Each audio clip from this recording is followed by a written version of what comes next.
পাই diagram. এখানে কতগুলো স্টেপে আমি ভাগ করে কাজটা করব। স্টেপ 1 পাই ডায়াগ্রাম, ওয়ার্কশিট, এখানে ডিভিশনাল ডেটা থাকলে পাই ডায়াগ্রাম হবে। ডিভিশনাল ডেটা বলতে যেমন ধরো এখানে টোটাল পপুলেশন, তারই বিভিন্ন ভাগ আছে, যেমন এসসি, এসটি, আদার্স। ঠিক একই রকম অন্যান্য এক্সাম্পল হতে পারে, যেমন total forest land, total land, সেখান থেকে total forest land, agriculture land, fallow land, etcetera. তো এখানে রিজিয়নে total population 900, SC 300, ST 200, others 400। এই ডেটাবেস। তার এখান থেকে আমার পরবর্তী কাজ হচ্ছে আমার ওয়ার্কশিট করতে হবে। ওয়ার্কশিট করতে গেলে পাই ডায়াগ্রাম করার আগে আমাকে সার্কেল ডায়াগ্রাম করতে হবে। তাহলে ওয়ার্কশিট ফর সার্কেল ডায়াগ্রাম আমার পরবর্তী কাজ। ওয়ার্কশিট ফর সার্কেল ডায়াগ্রাম করতে গেলে প্রথমেই আমার কলাম থাকছে serial number, region, total population, অর্থাৎ আমার ডেটাবেস থেকে আমি রিজিয়ন এবং টোটাল পপুলেশন এগুলো নিয়ে আসতে পারি।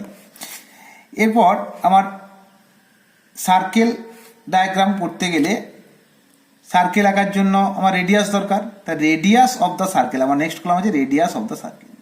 এখন রেডিয়াস অফ দ্য সার্কেল কলামের ভ্যালু কীভাবে পুট করব, দেখার বিষয় হচ্ছে যে বৃত্তের ক্ষেত্রফলের সূত্র পাই আর স্কোয়ার। এই pi R square equal to total population, অর্থাৎ এখানে 900 করা আছে। Pi R square equal to 900, R square equal to 900 by pi, R সমান root over 900 by pi, R সমান 16.925। ঠিক একই রকম ভাবে আমি যদি পরেরটাই করি, তাহলে pi R square equal to 1200, R square equal to একই রকম ভাবে বেরিয়ে যাবে। এভাবে আমার প্রত্যেকটা মানকে পুট করা হয়েছে। এরপর এখানে আমাকে সিলেক্টেড স্কেল চুজ করতে হবে। সিলেক্টেড স্কেল চুজ করার ক্ষেত্রে এখানে মনে রাখতে হবে যে ম্যাপ যেটা আছে সেই ম্যাপের সাইজ দেখে আমাকে প্রত্যেকটা বিষয়কে, অর্থাৎ এই যে ম্যাপ যেটা আছে ম্যাপের সাইজ আমাকে দেখে পরে আমাকে স্কেল চুজ করতে হবে, যেন খুব ছোট না হয়ে যায়, আবার খুব বড় হয়ে যেন বাইরে বেরিয়ে না যায়। এইরকম লক্ষ্য রেখে আমাকে কাজ করতে হবে। সেই জন্য আমি এখানে হিসেব করে স্কেল ধরেছি 1 সেমি টু 13 ইউনিট, এবং যে স্কেলটা ধরেছি সেই স্কেলটা পর এখানে পরবর্তী কলাম আছে reduced radius of the circle in সেমি, অর্থাৎ এই যে total radius of the circle আর এখানে সিলেক্টেড স্কেল আছে, এই রেডিয়াসকে সিলেক্টেড স্কেল দিয়ে ভাগ করে যে মানটা পাবো সেটা আমি এখানে পুট করব। স্টেপ 2 অর্থাৎ ওয়ার্কশিটের মধ্যে আমাকে সেকেন্ড ওয়ার্কশিট আরেকটা করতে হবে। সেটা হচ্ছে worksheet for graphical scale. Worksheet for graphical scale, এখানে যে কাজগুলো করব সেখানে আমার যে কলাম হবে সেটা থাকছে কি না, থাকছে আমার কলাম থাকছে সিরিয়াল নাম্বার, যেমন থাকছে সিরিয়াল নাম্বার, গ্রেড থাকছে, গ্রেড আগে ছিল রিজিয়ন, এখন হচ্ছে গ্রেড, এবং ভ্যালু। বাকি ওয়ার্কশিটে যা কলাম তোমার দেখতে পাচ্ছ সেই কলামেই তোমার এখানে হবে। সেখানে হচ্ছে কি না radius of the circle, selected scale, reduced radius of the circle in semi. এখানে গ্রেড কি না হাই, মডারেট, লো, এটা হবে হাই। এটা কি হবে, ভ্যালু পুট হবে না। হাই হচ্ছে আমার যে টোটাল পপুলেশন, যেহেতু ডেটা ছিল টোটাল পপুলেশনের 5টা যে রিজিয়ন আছে সেই রিজিয়নের 5টা পপুলেশন টোটাল যার বেশি আছে, অর্থাৎ 1200 ছিল ম্যাক্সিমাম, তাকে আর একটু বাড়াতে হবে, অর্থাৎ বেশির বেশি। হাইয়ের নিয়ম হচ্ছে বেশির বেশি, লো এর নিয়ম হচ্ছে কমের কম। লো ছিল 550, আমি তাকে কম করলাম 500।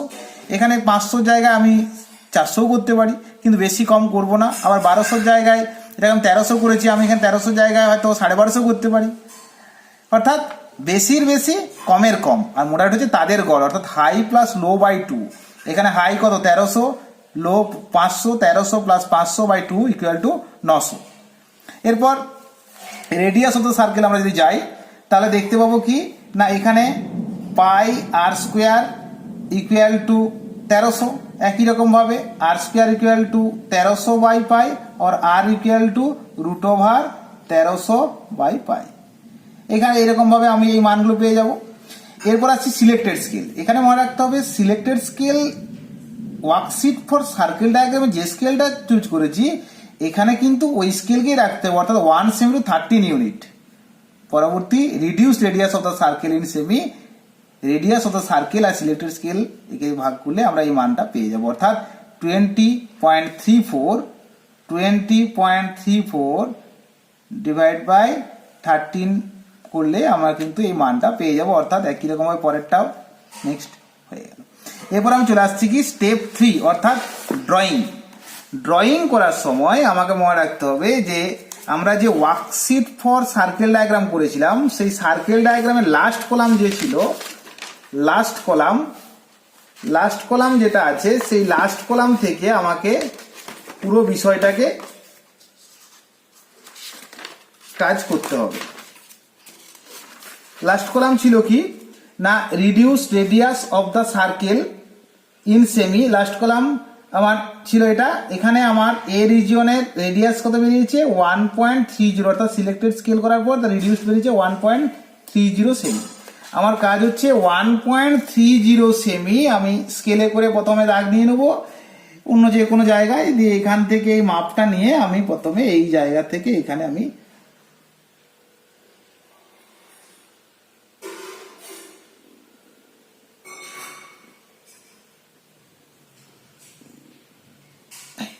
এই সার্কেল ডায়াগ্রামের হয়ে। এবার স্টেপ 2, এখানে 2 আছে, অর্থাৎ 2 বলতে রিজিয়ন বি ম্যাপে দেওয়া থাকবে, 2 রিজিয়ন বি, এই 2 রিজিয়ন বি 1.50, নেক্সট আবার 1.50, 1.22, 1.06, অর্থাৎ সিরিয়াল অনুযায়ী তোমার যেখানে যেখানে সিরিয়ালে পুট করে থাকবে সেই জায়গাগুলো তুমি এখানে কাজ করে দিতে পারবে। এই গেল ড্রয়িং, বাকিগুলো আর বলছি না। এরপরে চলে আসছে আমি গ্রাফিক্যাল স্কেল কিভাবে ড্রয়িং করব। গ্রাফিক্যাল স্কেল কিভাবে ড্রয়িং করব সেটা আমি আবার বলে দিই। গ্রাফিক্যাল স্কেল ড্রয়িং করার ক্ষেত্রে যে এখানে যে লাস্ট কলাম গ্রাফিক্যাল স্কেলে ছিল reduce radius of the circle in semi 1.56, আমি স্কেলে করে 1.56 প্রথম টেনে নেবো। 1.56 টেনে নেওয়ার পর আমরা যেটা করব এখান থেকে এই জায়গা থেকে, অর্থাৎ এই জায়গা থেকে এইটাকে প্রথমে আমি নিয়ে নিলাম,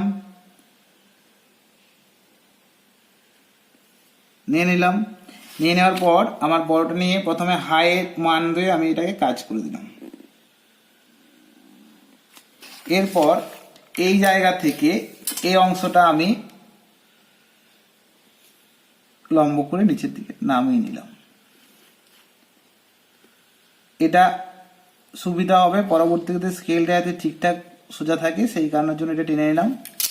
এরপর সেকেন্ড অর্থাৎ মোডারেট 1.30 মাপ আমার নেওয়া আছে 1.30, এই 1.30 মাপটা এখানে নিয়ে পর এই জায়গা থেকে অর্থাৎ এই বৃত্তচাপের কাছে কাটা বসিয়ে আমি প্রথমে এটাকে টেনে নেব। এরপর এইখানে অর্থাৎ এই জায়গায় কাটা বসিয়ে এইখান থেকে এইখানে কাটা বসিয়ে আমি এটাকে টেনে নেব।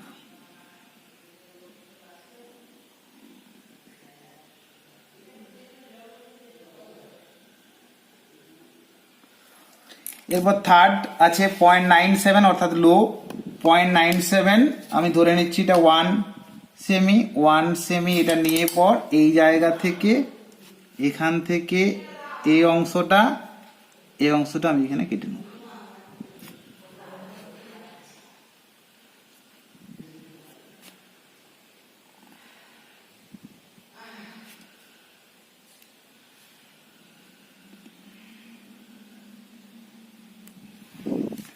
এটা আমি লিখে দিচ্ছি হাই, তোমরা ভ্যালুটাও লিখতে পারো।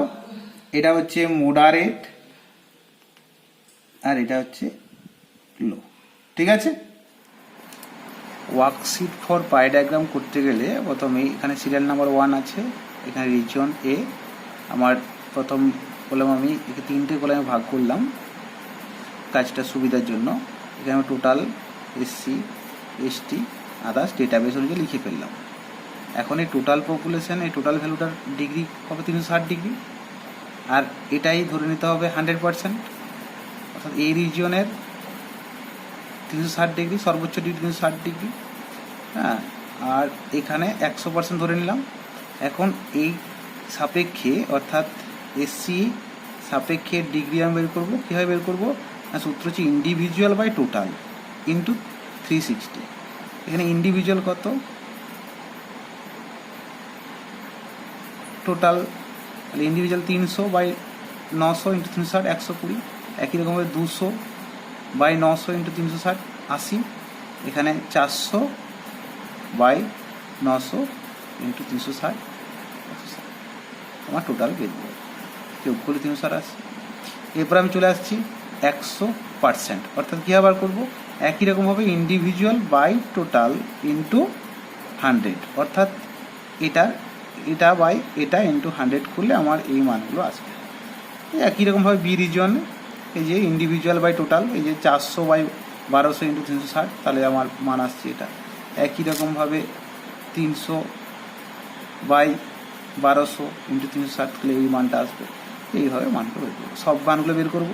সব মানগুলো বের করে হয়ে যাওয়ার পর এরপর আমি ড্রয়িংয়ে যাব। পাই ডায়াগ্রাম ড্রয়িং করতে গেলে আমাকে প্রথমে প্রত্যেকটি সার্কেলের মাথার সাথে আমি এখান থেকে আমি লম্ব করে নেব।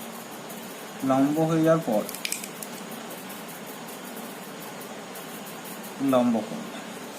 লম্ব হয়ে যাওয়ার পর এরপর আমার ডেটা অনুযায়ী প্রথমে এসসি আছে, এসটি আছে, আদার্স আছে। আমি এসসি পপুলেশনে আমার যে ডিগ্রি বেরিয়েছে 120 ডিগ্রি, আমি কি করব, চাঁদার সাহায্যে এখানে প্রোটেক্টার যেটা, এখানে আমি এখানে জিরোর সাথে এখানে সেট করব। আমার কাছে প্রোটেক্টার এই মুহূর্তে নেই, 0 সেট করব, দিয়ে 120 অর্থাৎ 120 যে দিকটা হবে এখানে আমি দাগ দিলাম, তার সাপেক্ষে আমি 120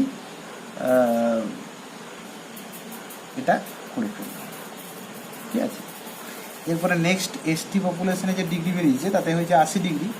80 ডিগ্রি যদি হয় তাহলে 120 প্লাস 80 যোগ করুন, তাহলে আমার এই স্টেট উপরে 0 যেমন পুট থাকছে সেরকম পুট থাকলেই হবে। তাহলে 120 প্লাস 200, তাহলে অর্থাৎ যেমন 0 সেট আছে 0 সেট থাকলে এখান থেকে আমি 200, এখানে যেখানে হবে 200 সেই জায়গাটা আমি করে ফেললাম, অর্থাৎ এই জায়গাটা হবে, অর্থাৎ এই জায়গাটা আমি করে ফেললাম। এখানে যে কাজটা হলো, এই কাজটা করার পর আমাদেরকে কালারিং করতে হবে। কীভাবে কালারিং করব না, আমি কালারিং যদি করতে চাই তাহলে লক্ষ্য রাখতে হবে পছন্দ করে কালার তুমি নিজের মতো করে দিতে পারো। আমি এটাকে দিলাম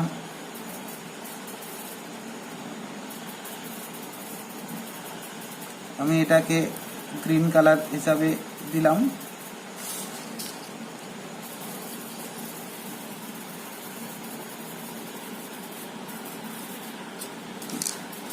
এটাই আমি অন্য কালার চুজ করলাম।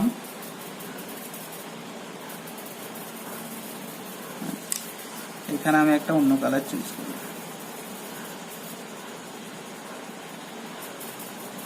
হয়ে গেল। আচ্ছা, এরপরে যে আমার পার্সেন্টেজ মানটা বেরিয়েছিল, যেমন এসসির ক্ষেত্রে বেরিয়েছিল 33.33, তাহলে আমি এখানে লিখে দেবো 33.33%। এসটিতে বেরিয়েছিল 22.22%, এটা বেরিয়েছিল 44.45%। ঠিক আছে, এই হলো আমার পাই ডায়াগ্রামের একটা পার্ট। এরপর আমি 2তে আবার চলে আসবো। এখানে মনে রাখতে হবে যে এসসি, এসটি, আদার্স যেমনভাবে আমি প্রথমটা শুরু করেছি প্রত্যেকটাই কিন্তু একই রকমভাবে ঘুরবে। অর্থাৎ এসসির পরে আমি ভুলে গেলাম এসটি করতে, তারপরে আদার্স করলাম, তারপরে এসটি করে নিলাম, ব্যাপারটা একই মনে হলো, কিন্তু কালারিংয়ের ক্ষেত্রে তখন অসুবিধা হয়ে যাবে, মনে থাকবে না। এখানে আমার কী করতে হবে, ইন্ডেক্স করতে হবে। কী ইন্ডেক্স করব, আমি জাস্ট তোমাদের দেখিয়ে দিই। ইন্ডেক্স করব না, এই যে কালার আমি চুজ করেছি, এই কালার যে চুজ করেছি, এই কালারের মধ্যে একটা গ্রিন কালার চুজ করেছি, হ্যাঁ, একটা চুজ করেছি আমার রেড কালার, একটা চুজ করেছি হোয়াইট কালার। তাহলে এই কালারগুলো কী ডিনোট করছে, এই কালারগুলো যে জিনিসটা মার্ক করছে সেটা হচ্ছে, এটা হচ্ছে এসসি পপুলেশন, এটা এসটি, এটা আদার্স। ঠিক আছে, এখানে হেডিং হবে ওয়ার্কশিট ফর পাই ডায়াগ্রাম।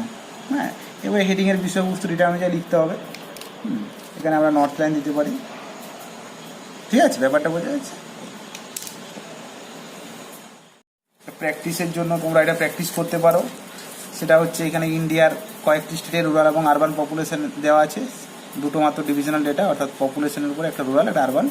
এর উপরে তোমরা কাজ করতে পারো। ইন্ডিয়ার ম্যাপের উপরে ওয়েস্ট বেঙ্গল, মধ্যপ্রদেশ, অরুণাচল, অন্ধ্রপ্রদেশ এবং ইউপি, হ্যাঁ উত্তরপ্রদেশ, সেটা তোমাদের ডেটা দেওয়া আছে। এই ডেটা অনুযায়ী তোমরা কাজ করতে পারো, এখানে ম্যাপ দিয়ে কাজ করবে। আবার তোমাদের একটা ডেটা আমি দিচ্ছি, যেটা ডেটা তোমাদের প্র্যাকটিস করলে কাজে লাগবে এবং প্র্যাকটিস পরীক্ষার সময় বেশিরভাগ ক্ষেত্রে আসতে পারে। এইখানে ভারতবর্ষের যে টোটাল ইরিগেশন হয়, ইরিগেশন সোর্স আমরা দেখেছি টিউবওয়েল, ট্যাঙ্কস, ক্যানেলস এবং আদার সোর্সেস, কী পরিমাণ এরিয়া অর্থাৎ টোটাল ইরিগেশনের সাপেক্ষে কতটা টিউবওয়েলের সাপেক্ষে হয়, কত পার্সেন্টেজ, তার একটা ডেটা দেওয়া আছে। এখানে তোমার পাই ডায়াগ্রাম যদি আঁকতে বলে, টোটালটা হচ্ছে 100%, সেই অনুযায়ী তোমাকে কিন্তু এখানে পাই ডায়াগ্রাম আঁকতে হবে। হ্যাঁ, এখানে কিন্তু আর কোনো ডেটা নেই, কোনো ম্যাপ নেই। হ্যাঁ, এখানে তোমাকে লাস্টে একটা ক্যালকুলেশন করে তারপরে একটা ডেটা তোমাকে ওই বৃত্ত এঁকে তারপরে ডিভিশন দেখাতে হবে। ঠিক আছে, এই দুটো ডেটা তোমরা প্র্যাকটিস করবে।